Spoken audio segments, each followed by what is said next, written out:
Chapter 3. Men? There are plenty.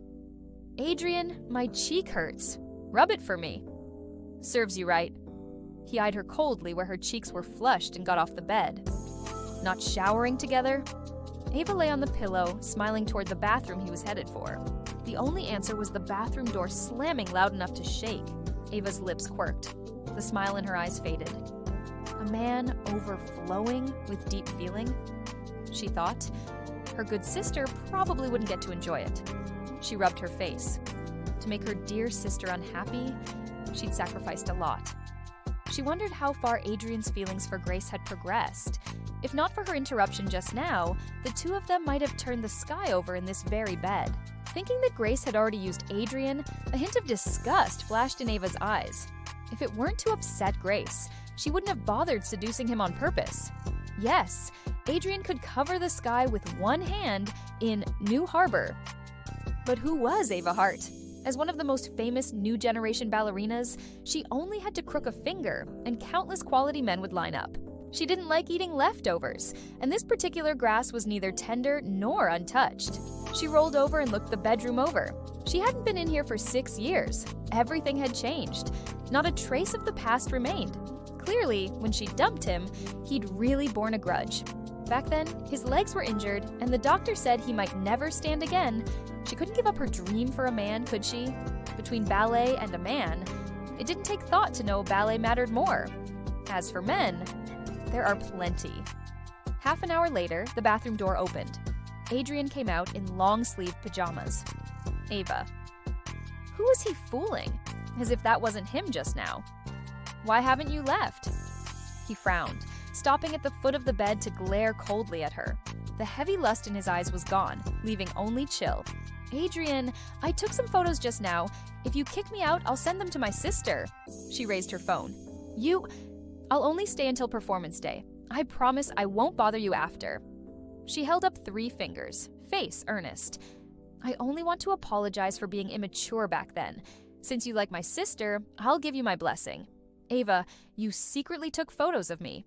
Do you think you still have any credibility with me? I didn't mean to. I was just afraid you'd throw me out.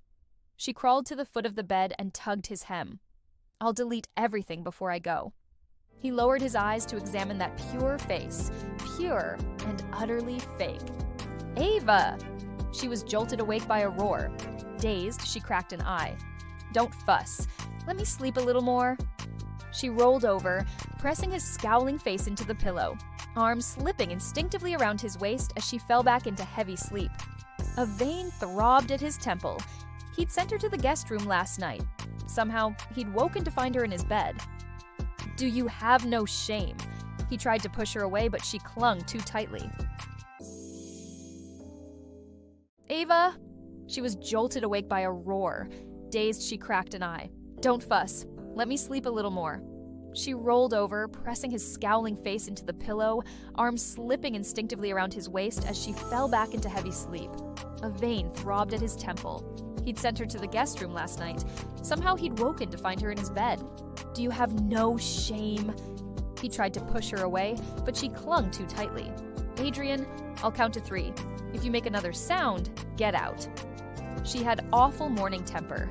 Being jolted awake had set her off, though she forced herself to play the docile bunny. Who knew he'd keep pulling at her? They'd have grown up together and slept in this bed countless times. No one knew her morning temper better than he did. He gave a cold laugh, nearly amused by rage. You climb into my bed and want to kick me out? Buried against his chest, her face twisted for an instant. Being woken early was infuriating. The sky wasn't even light, and this maniac was already up. She took a deep breath and pressed her temper down. If you can't sleep, how about a little morning exercise? She lifted her face to his shoulder. You used to love mornings most, remember? Her soft hands slid around his back. With a small shift, she was straddling him. Get off. His lips pressed into a hard line. Storm brewed in his dark eyes. No, I'm only staying 3 days. After that, I won't cling to you. You'd better keep your word, or I'll make sure you never set foot in this country again.